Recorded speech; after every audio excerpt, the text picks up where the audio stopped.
My grandfather didn't marry women. Women married my grandfather. He was obviously quite attractive to women, not least my own grandmother, who used to go out with his brother, Martin, and then switched to Felix at some stage. That's 75-year-old Nick Ross, a celebrated BBC presenter who in 2021 was named a CBE, a Commander of the Order of the British Empire, in recognition of his journalistic achievements, his long-standing involvement with local charities, and his pioneering crime prevention activities. And for all you non-Anglophiles out there, a CBE is a big deal. For years, Nick hosted popular TV and radio shows, made documentaries, and championed causes ranging from road safety to drug addiction, from bioethics to healthcare. Here, however, Nick isn't talking about data-driven approaches to crime reduction or science education, which, by the way, is another of his pet causes. Instead, he's talking about Israel's first minister of justice, Pinchas Rosen, who just so happened to be his grandpa. Hey, I'm Mishy Harman, and this is Israel Story. Israel Story is brought to you by the Jerusalem Foundation and the Times of Israel. So Israel is 75, and we feel this is a moment for us to step back and take stock, to ask where we came from, where we are, and where, for God's sake, we're going. And in order to answer those questions, we decided to go back to the basics. Our series, Signed, Sealed, Delivered, looks at our founding moral compass, Megillat Ha'atzmaut, or the Declaration of Independence. 37 people signed Megillat Ha'atzmaut, and over the course of the past several months, our team has diligently tracked down and interviewed the closest living relative of each one of these signatories. We talked about their ancestors and families, about the promise of the Declaration, the places in which we delivered on that promise, the places in which we exceeded our wildest dreams, and also about the places where we fell short. And it is through these descendants of the men and women who, with a strike of a pen, gave birth to this country of ours, that we wish to learn something about ourselves. Today, we'll meet Pinchas Rosen and his only living grandson, Nick Ross. He'll present one of the many political perspectives we'll be featuring throughout the series. We'll be right back. Say hello to a new era of mental health care. Cerebral is here to help you achieve your mental wellness goals with professional therapy and medication management support. 100% online. You'll experience the all-new Cerebral Way, an innovative approach to mental wellness designed around you. You'll get a personalized treatment plan from a therapist, prescriber, or both in a safe and judgment-free space. Your Cerebral therapist or prescriber will outline a customized plan with clear milestones along the way, so you can get to feeling your best. With Cerebral, you're not alone in your mental health journey. We're here to empower you to live a fulfilling life. So take that first step towards a brighter future and sign up today at Cerebral.com/podcast and use code ACAST to get 15% off your first month. Offer only valid on monthly plans. Other exclusions may apply. Offer ends July 31st, 2024. See site for details.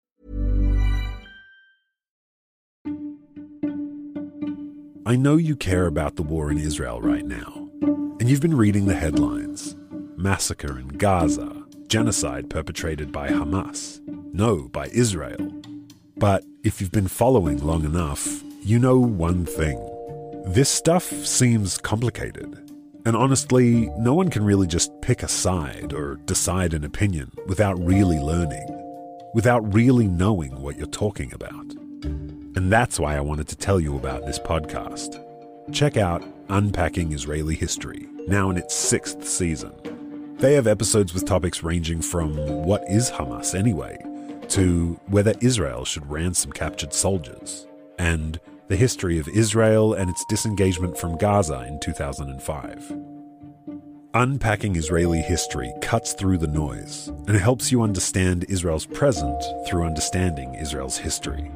So, educate yourself. Learn the history behind the headlines.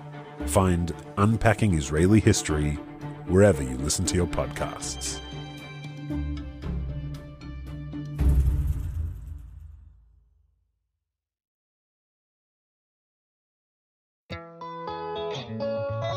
With what seems like an endless amount of information at our fingertips, we tend to forget that wondering about things is really part of the journey to finding answers we're looking for. So, when it comes to the hot topics of Israel, Judaism, and Zionism, there's so much to wonder about right now that it's hard to know where to turn. Enter the latest weekly podcast from Unpacked, Wandering Jews with Michal and Noam. Join hosts and educator extraordinaires Michal Biton and Noam Weissman as they tackle these topics and the uncomfortable questions that surround them, with the goal of working towards the answers together with their listeners. No matter where you're from, if you've ever wondered about anything, this is the podcast for you. So check it out. Subscribe to Wandering Jews with Michal and Noam on your favorite podcast app today.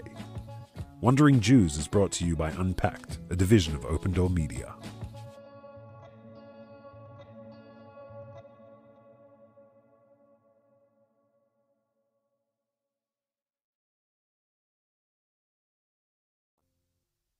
Okay, we're back.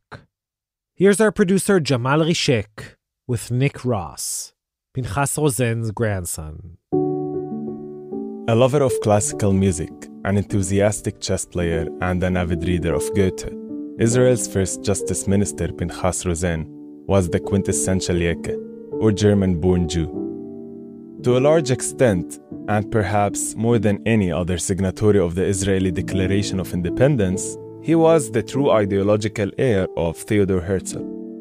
Felix Rosenblut, as he was called in his youth, was born in Berlin in 1887 and grew up in a wealthy family on the Messingweg estate, some 50 kilometers away. Like nearly all the other Jews in this enclave, Rosen was raised strictly Orthodox.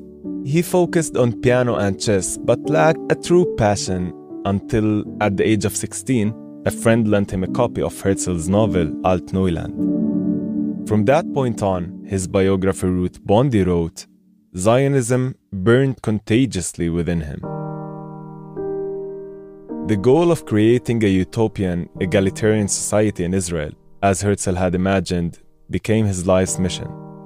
He married Annie Lesser, his older brother's girlfriend, and served in the German army in the First World War, and on May 2, 1915, was wounded in battle on the Eastern Front. Lying face down in the mud, he noted to himself that he might yet die on the 55th anniversary of Herzl's birth. He survived, however, became chairman of the Zionist Federation of Germany, and subsequently moved to Mandatory Palestine in 1923. But his wife and the mother of his 2 children refused to follow suit. Annie, a free-spirited jewelry maker and puppet theater producer, visited once in 1924 and promptly decided the Levant simply wasn't for her. When the Nazis came to power in 1933, she took their kids, Hans and Dina, and moved to London. Rosen, in the meantime, fell in love with a friend of hers, Hadassah Perlman, the founder of a successful Yemenite-style embroidery business called Chanli. After some back and forth, Felix and Annie got divorced, just in time for him to marry the already pregnant Hadassah. Their daughter, Rivka, died of cancer at the age of 7. Upon her passing, Rosen wrote to a friend, quote, "Life goes on, but its glow has been extinguished." His wife, Hadassah, died 3 years later. Though Rosen got married for a 3rd time in 1950, this time to Johanna Rosenfeld, he regularly visited Annie, Hans, and Dina in London. As a politician, he founded the mostly German Jewish Aliyah Chadasha party and was elected as its representative to Moetzet Ha'am. In fact, not only did he sign the declaration, but it was he who commissioned the writing of the text from Mordechai Beham, a young Tel Aviv-based lawyer, in April 1948. You'll be able to hear all about that in an upcoming episode in the Signed, Sealed, Delivered series. Following the establishment of the state, Rosen, a level-headed centrist, served as Minister of Justice in 8 of Israel's first 9 cabinets. In addition, he turned down offers to be elected Israel's president on not 1, not 2, but 3 separate occasions. As a yekke, he was on the fringe of the mostly Eastern European political gestalt, but being Ben-Gurion's close and trusted ally meant that he played a major role in shaping the currently controversial Judicial Selection Committee, as well as the Supreme Court itself, which, during the first few decades of the state's existence, was heavily populated by those capable of properly pronouncing an umlaut. Throughout his time in office, he sought to advance a progressive agenda, seeking to strip the rabbinical courts of their judicial power and pushing repeatedly for Israel to adopt a constitution. When he retired from the Knesset in 1968, he lamented the lack of a single binding document, noting that it would, quote, serve as a blockade against extreme expressions of parliamentary authority. In 1973, he was awarded the Israel Prize for his contributions to Israeli jurisprudence, and 5 years later, in May 1978, he passed away at the age of 91. Here he is in an interview for the State Archives discussing his vision for Israel's future. I'd like to hope that we will do everything possible in order to fulfill the vision of Herzl, who didn't want the state of Israel to be like all other states, but rather an exemplary state, culturally, socially, and civically. Felix, my grandfather, came from a highly orthodox religious background. And one of the challenges was that his generation was moving away from that, was becoming much more secular, and certainly much less orthodox. And I think that was a difficulty within the family. And his politics, I suppose, became a new religion. I know he was profoundly moved as a teenager when he was a student by the Dreyfus Affair. And I think that that's what crystallized Zionism for him and made him become such a leader of student Zionism in Germany. I'm pretty sure that his whole life had really been geared to that Declaration of Independence. Ever since he was a middle teenager, certainly a late teenager, he had wanted to establish a Jewish state. He had wanted to establish it in Palestine and not in Uganda or anywhere else. At the first chance he could, he emigrated personally to Palestine, even wrecking his marriage and doing so because his wife, my grandmother, really didn't want to stay there. She found it too hard going at the time. When he first went to Israel, he was a lawyer. He was trying to help migrants, particularly those who came from Europe, to settle into Palestine. Everything he had been working for was that declaration. So I think for him, it must have been an extraordinary, profound moment of achievement and excitement. Given that my grandfather lived in Israel and I lived in London, obviously I didn't see him very often as a child. Every year we got something which in post-war Britain was really exotic. He would send us a case of Jaffa oranges, and every couple of years my parents would go out to Israel to see him. When I first went to meet him in Israel, I was 10 years old, came down the steps of the aircraft, and there he was to meet me with a chauffeur-driven limousine. Incidentally, it was years before I realized everybody wasn't met at the bottom of the stairs by their grandfather in a limousine. I was astonished driving from the airport up to Jerusalem, past all the burned-out tanks and armoured vehicles which had been left there as a memorial to the war, intrigued by the fact that he was obviously very, very important. As a child, I'm not even sure I was aware that he was one of the original signatories of the Declaration of Independence. I was very conscious that he was a liberal in every sense. That is, he believed in liberal social environment, he believed in a liberal economy. but I was never conscious that he was actually one of the signatories to the Declaration. He was much more my granddad than he was a political or historical figure for me. He was just a close relative and one who seemed to have a rather awesome job.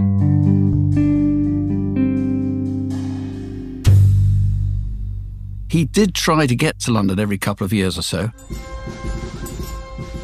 I remember once we went to a fun fair, and I remember my grandfather pressing a sixpence into my hand and saying, "Go and enjoy yourself for the day." Well, before the war, sixpence perhaps might have lasted you a whole day at a fun fair. Sixpence would barely do one ride at the time, and obviously he hadn't kept up with the inflation that had been going on over the last 10 or 20 years. And it was slightly embarrassing because my friend thought he was terribly mean. And of course he wasn't at all. He was a very generous man, but he just wasn't aware he didn't buy much for sixpence. 6 old pence that was in England in the 1950s or 60s. He was a nice guy. We would say in English, a nice bloke, a mensch. So it was a relationship which was, yes, warm, but slightly distant.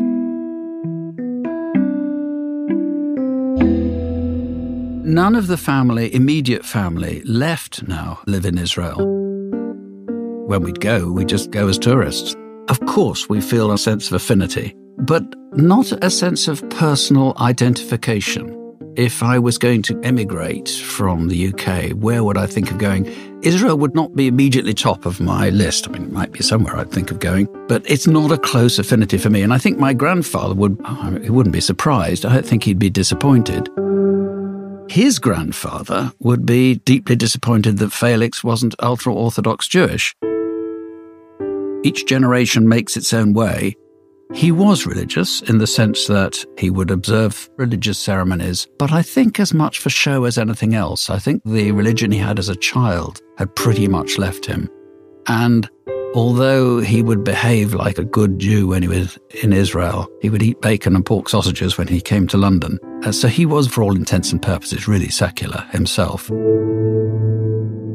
I think everything that he worked for, both as a lawyer and a politician, was about civil liberty, was about decency.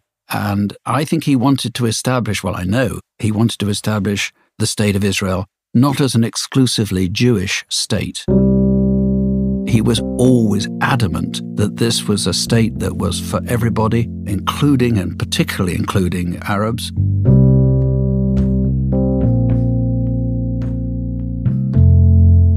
When I read the Declaration, I'm impressed by several of the paragraphs. There isn't, though, any acknowledgement of how any population on Earth would feel when there's massive migration of people who seem to them alien, coming from Western and Central Europe, coming from Russia, coming from America, into what they regarded, it was called Palestine, and they regarded as Palestinian lands. We only need to look at countries now, today, to see how populations are rising up against migration, against at any rate immigration. And there's nothing in that declaration which acknowledges what it must have felt like had you been an Arab, had you been Palestinian, living in Palestine, now to find yourself in a Jewish state.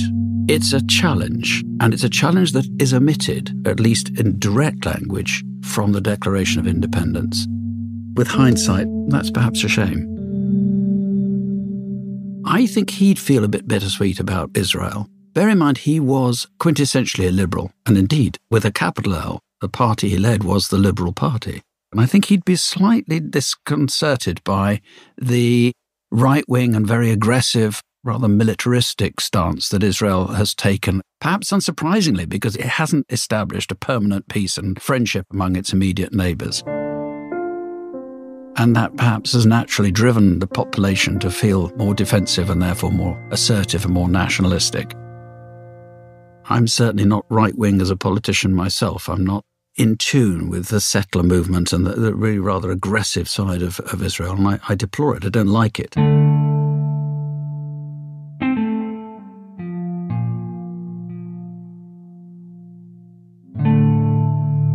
But having said that, I think Israel has been a phenomenal success. I really do.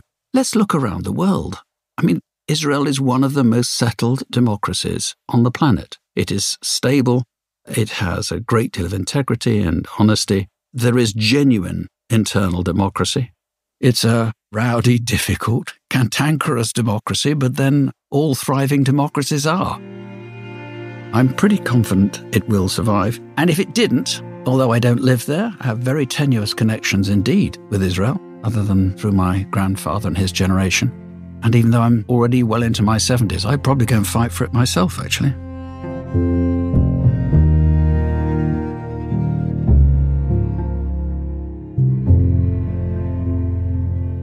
Mitch Ginsburg and Lev Cohen are the senior producers of Signed, Sealed, Delivered.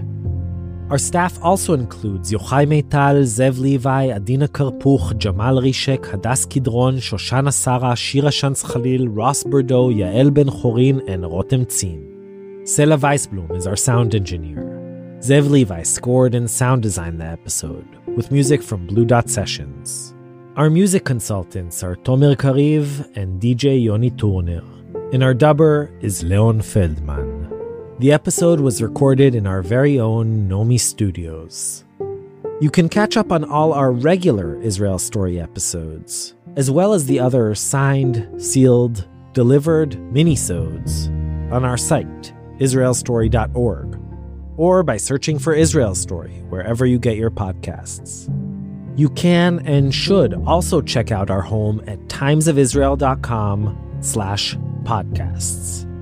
And of course, follow us on Facebook, Twitter, Instagram, all under Israel Story. If you're interested in sponsoring episodes of Israel Story, email us at sponsor@israelstory.org.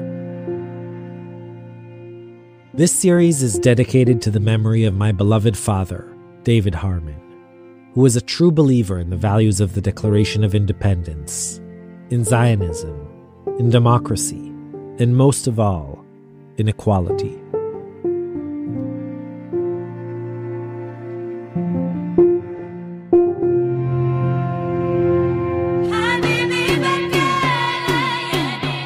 I'm Mishi Harman, and we'll be back next time with another installment of Signed, Sealed, Delivered, and a completely different perspective on Israel's Declaration of Independence.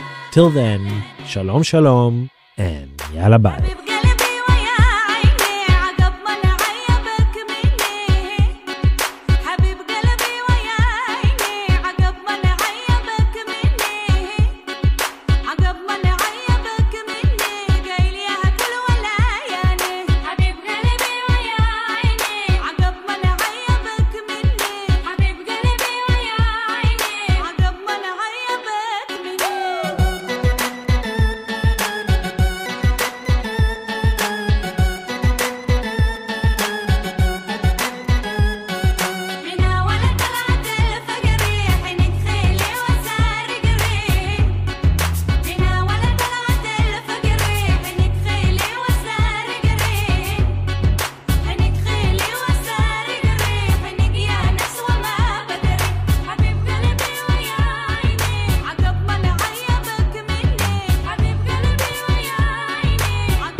Tired of ads barging into your favorite news podcasts? Good news. Ad-free listening is available on Amazon Music for all the music plus top podcasts included with your Prime membership. Stay up to date on everything newsworthy by downloading the Amazon Music app for free or go to amazon.com/news ad free. That's amazon.com/news ad free to catch up on the latest episodes without the ads.